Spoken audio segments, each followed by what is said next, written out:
Okay, guys, welcome back to Stubby, the Dog Soldier, World War One hero.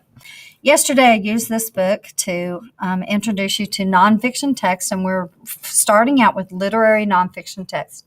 The reason we're doing that is because we've been doing fiction text, which is a story, and literary nonfiction also is a story that follows a plot mountain, but it is based on true facts that from a real story.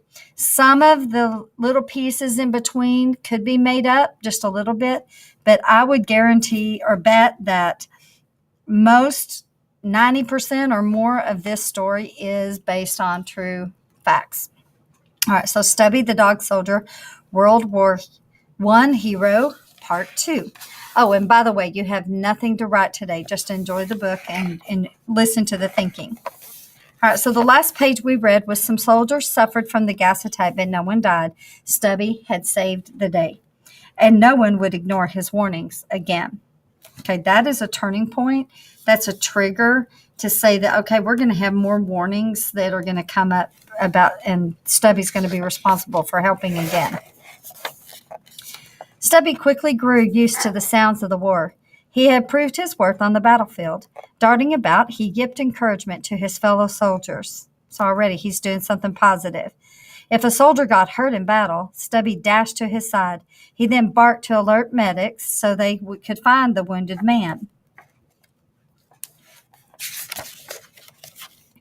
Slowly, the Allies pushed back the Germans. In July of 1918, the fighting moved to a small town of Chateau Thierry. I guess that's Thierry. The battle was deadly. Stubby and the 26th crawled forward through bomb craters. They ducked under sniper fire. Suddenly, Stubby's ears perked up. He heard a mortar shell whistling toward them. Stubby dropped to the ground just before the bomb exploded.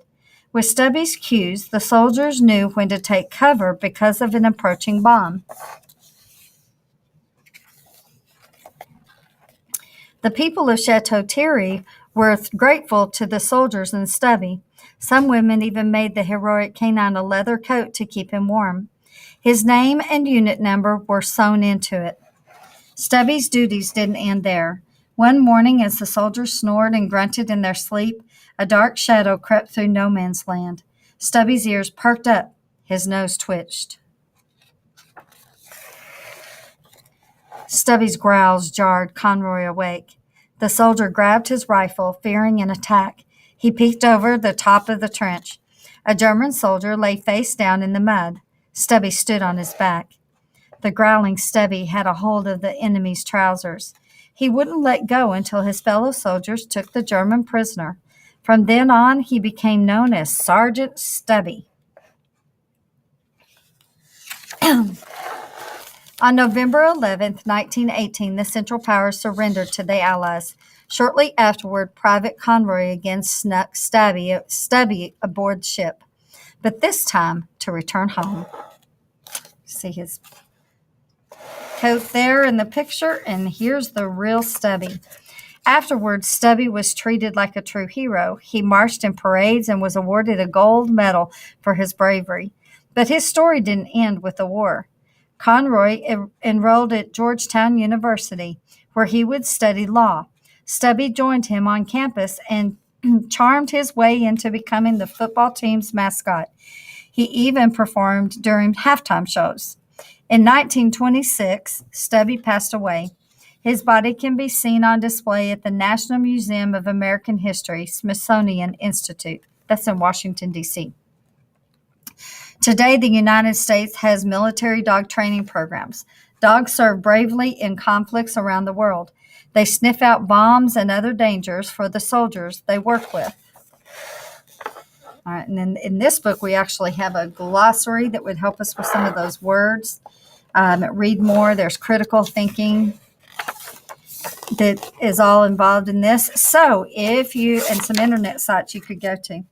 So as you are working on your literary nonfiction text, make sure you look at all the pieces of it and enjoy one or two more of the books that are out there. Make sure you do a who's reading question, either about the Stubby or about one of the books that you're reading, one of the literary nonfiction books that you're reading, or your own fiction book. And remember, we're going to be using some nonfiction in class, and you can start checking out a nonfiction book from the library next week.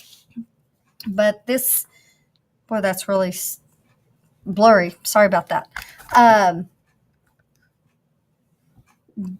then we'll be we're going to make the transfer to nonfiction reading tomorrow, and I'll show you how Stubby shows up in an informational text. Y'all have a good hard working, and by the way, there will be no writing workshop videos. So work on your reading, and then we'll do a little bit of a transition, and there'll be no video in writing. I want you crafting and drafting your writing today.